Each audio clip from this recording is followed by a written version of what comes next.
Un lindo y hermoso martes. Hoy, pues a través de estos crisoles, vamos a ver la voluntad disciplinada.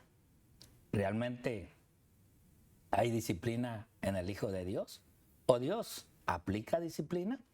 Bueno, vamos a ver en este estudio qué es lo que nos dice acerca de esta vida. Y hoy, este día martes, pues habremos de conversar y habremos de llevar este estudio también con el pastor José. Así es de que le damos la bienvenida a nuestro pastor José. Bienvenido, pastor.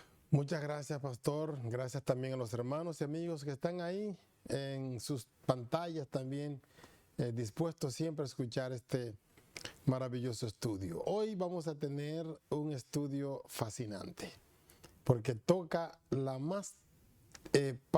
parte más sensible de nuestro ser. Profundamente la afecta. Y por eso es que vamos a tomarlo bien, pero bien real. ¿Cómo es que el enemigo puede penetrar forzando la voluntad? Y ustedes verán cómo después que el pastor Romero nos dirige en oración. Vamos, les invitamos a... Señor y amante Padre, gracias, Señor, Gracias, por la oportunidad Señor, de cada día. Gracias, Señor, por estos hermosos estudios. Aunque no es fácil estar, Padre, en los crisoles, pero, Señor, entendemos que es la única manera, Señor, que un día, cuando tú regreses a esta tierra, tú, Señor, nos levantarás. Porque aparte de los crisoles, también, Señor, hubo una disciplina en nuestras vidas. Así es. Y por eso, Padre, hoy nos encomendamos en tu nombre para que tú nos des el desarrollo en nuestra mente y en nuestro corazón, lo que tú quieres con tus hijos. Entendemos que entre tu pueblo hay trigo y hay cizaña. Pero, Señor, aunque es muy parecido estas dos plantas, permítenos a nosotros ser el trigo que tú buscas. Amén, Señor. Ruégote, Señor, que purifiques a tu pueblo y que ayudes a cada uno de nosotros a buscar, Padre, esta santidad a través de tu disciplina. Rogamos este favor y te lo pedimos en el precioso nombre de tu Hijo Cristo Jesús, para quien la honra y la gloria por los siglos de los siglos. Amén, Señor. Amén. Amén. Amén. Amén. Muy bien, vamos a tener en esta ocasión acerca de la voluntad disciplinada. ¿Cómo se disciplina la voluntad? Esa es una pregunta que debemos analizarla a punto. ¿Cómo se disciplina? ¿Cómo yo disciplino mi mente, mi voluntad a la voluntad de quien yo quiero? En este caso, de Dios. Entonces tengo que buscar las cosas de Dios. Tengo que dejar un poco la cama en las mañanas para dedicarme a analizar cómo es Dios mediante el estudio de su palabra. Entonces, voy disciplinando mi vida. Los primeros días que tú empieces a buscar a Dios de esa manera van a ser un poquito cuesta arriba. Pero cuando ya entras en unos cuantos días de hacerlo, de levantarte temprano, ya va a ser como una costumbre. Entonces ya empieza a ser disciplinado. Incluso la disciplina es que cuando dejas de hacerlo, te sientes mal. Entonces, cuando tú te levantas por la mañana para estudiar la palabra, posiblemente no te guste mucho al principio, pero después te va a gustar. Es igual también cuando decides orar. A veces orar a muchas personas les es algo como sin sabor. Como que está hablando, diciendo la misma cosa. Ya Dios sabe lo que yo necesito. En este caso no es así. Es disciplinar mi mente a que esté expuesta al pensamiento también de Dios.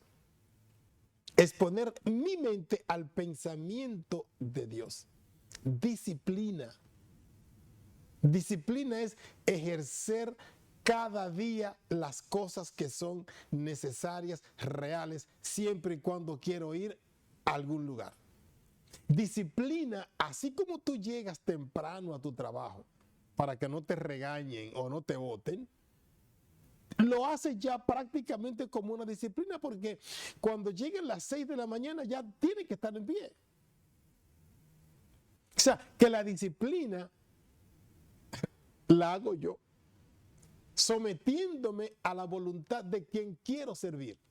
Y en este caso, quiero servir a Dios. Entonces, tengo que dejar mi comodidad, tengo que dejar mi sueño, tengo que dejar mi todo para someterme y hacer y combinar lo que Dios quiere hacer conmigo con lo mío. Que fue justamente lo que ayer estábamos hablando, de esa cooperación. Y en este caso ya no es una cooperación, es una necesidad que yo tengo.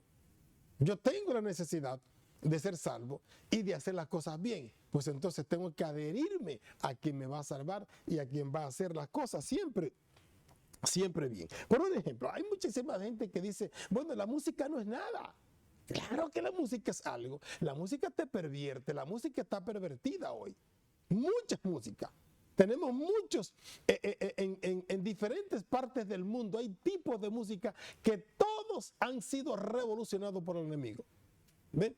Nosotros conocemos muy bien mucha música mexicana, que estamos en parte de California, cómo bailan, cosa que antes no existía, no estaba. Como también conocemos en el Caribe y otras partes el reggaetón. ¿Cómo es? O sea, todo eso no solamente tiene una influencia en el movimiento del cuerpo, sino también que tiene una influencia poderosa en la mente. Y no solamente en la mente, sino que cada letra cada letra que va al ritmo de esa música va acompañada de un pensamiento que se te entra en la cabeza y hace lo que dice el cantante con las letras. Lo hace. Sea para matar a una persona, sea para poner una bomba, o sea también para conquistar a alguien de alguna manera mala. Lo hace. Las letras en la música son una influencia poderosa en la mente de aquella persona que no está disciplinada en el Señor. Por eso es que tenemos que luchar mucho con las músicas. La música es algo que Satanás ha entrado en la iglesia, que ha destruido mentes como usted no se imagina. Y por esa, no solamente en esa parte, sino también en el sentimiento. Hay personas que cuando oyen una música y quieren entregarse a ellos mismos, toman alcohol, se compran un tequila, se compran un tipo de ron cualquiera. Y al rato usted lo ve ahí destrozados, llorando, metido en un calor tremendo y hablando cosas que no tienen coherencia. Y eso es lo que hace la influencia con los sentimientos y con la música también. ¿Ven?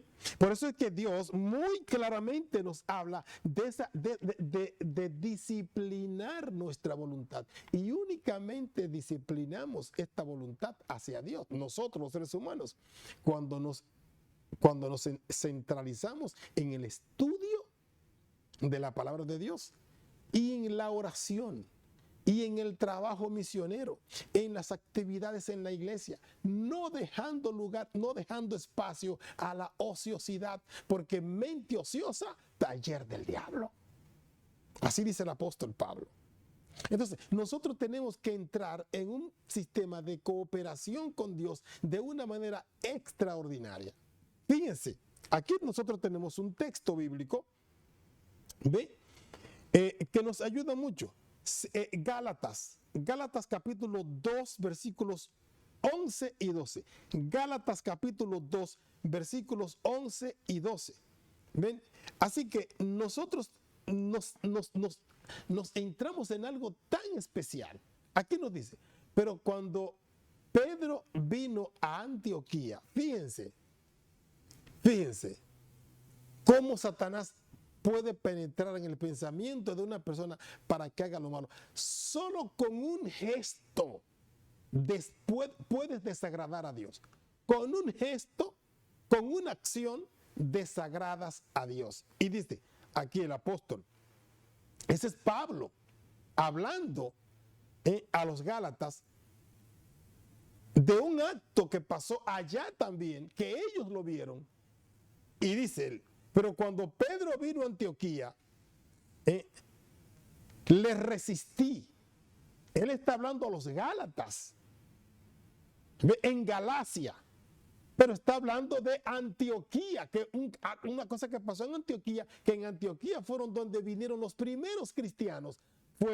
Fue donde primero se le llamó cristianos a los discípulos y a los seguidores de Cristo, fue en Antioquía. Y ahora él está aclarando aquí, le resistí porque se reunían no solamente los judíos, sino también los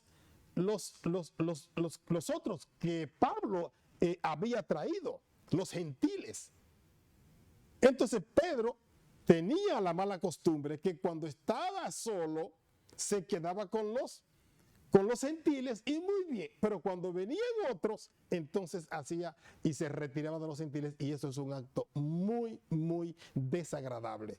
¿Ven? Y dice que le resistió cara a cara, porque era de condenarse eso. Pues antes que viniesen algunos de parte de Jacobo, comía con los gentiles, pero después que vinieron, se retraía y se apartaba. Eso era un acto de hipocresía. Y los actos de hipocresía son rechazables.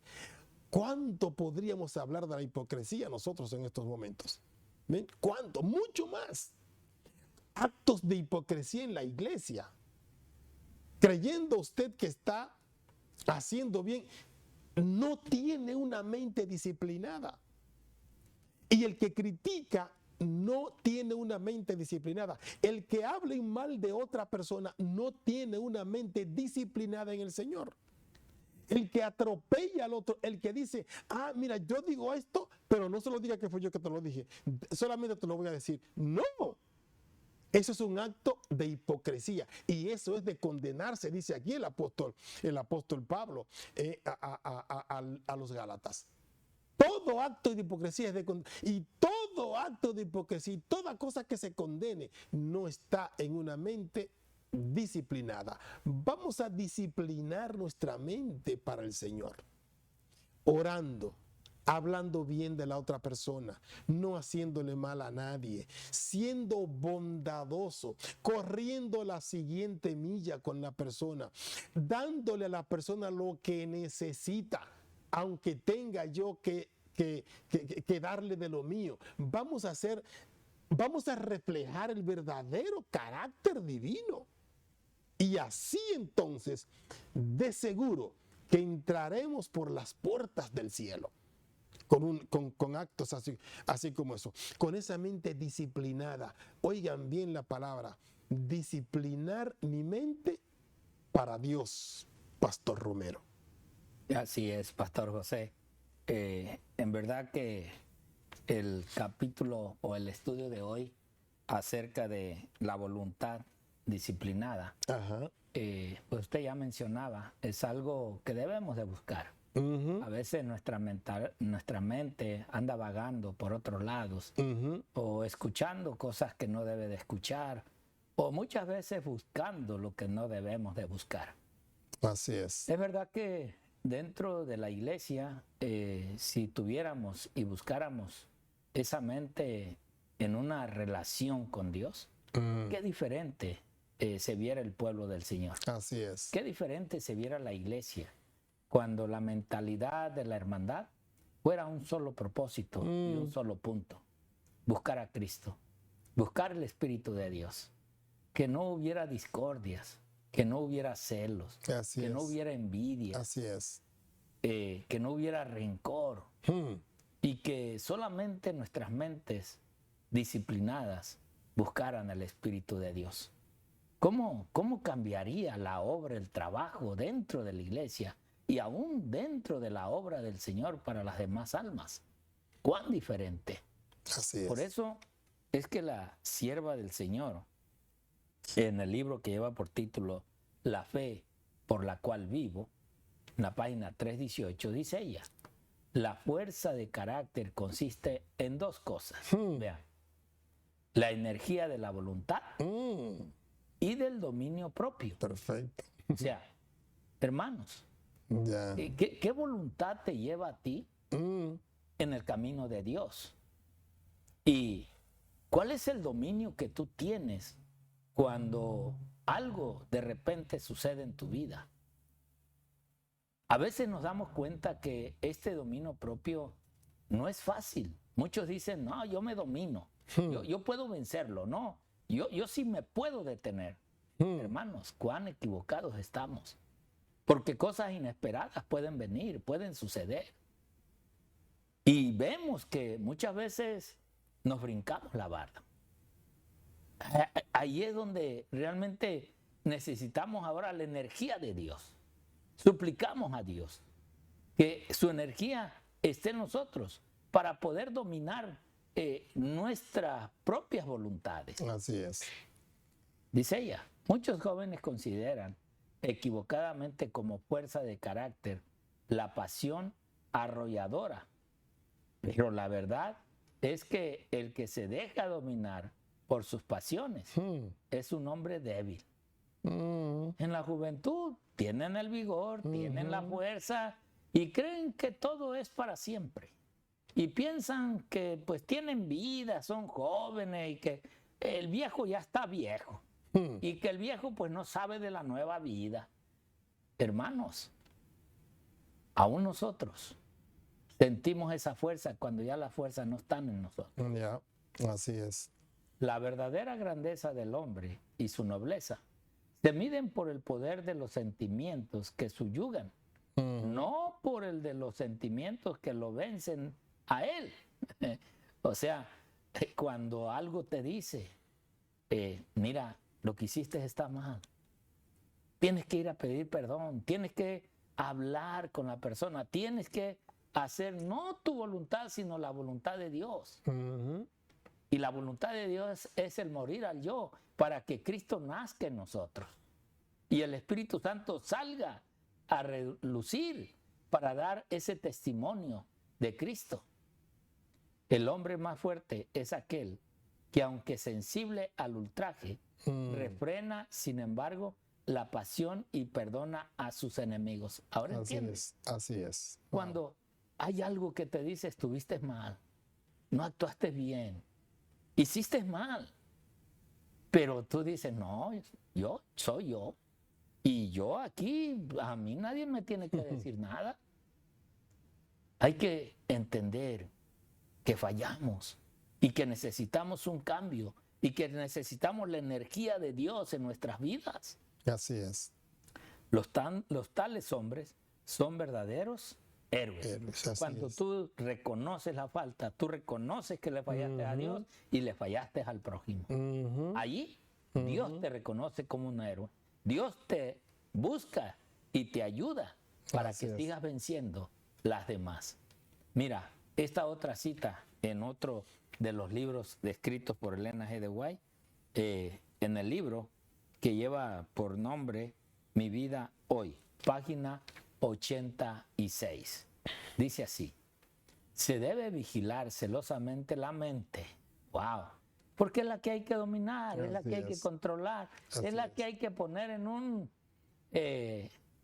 estado mediano para que no nos vayamos ni nos bajemos mucho. No se permitirá que entre en ella lo que dañe o destruya su saludable vigor.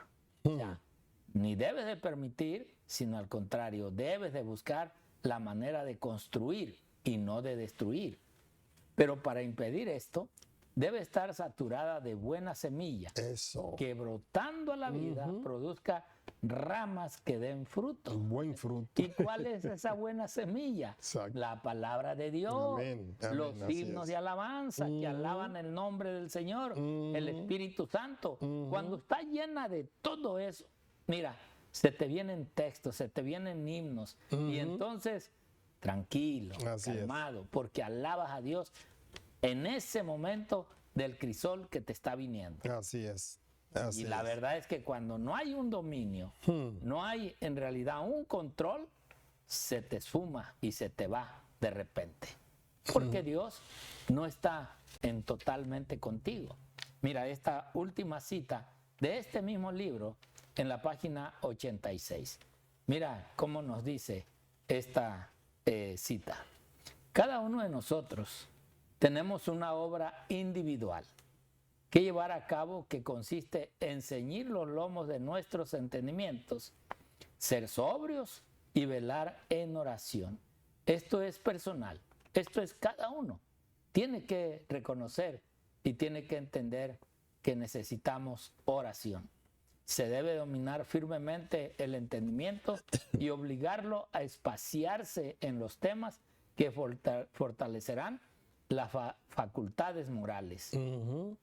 Los pensamientos deben ser puros y las meditaciones del corazón limpias, para que las palabras que pronunciéis sean aceptables al cielo y sirvan de ayuda a vuestros semejantes. Así es. O sea, cuando tú buscas esto, la pureza de Dios, no nomás te ayudas tú, sino ayudas al prójimo.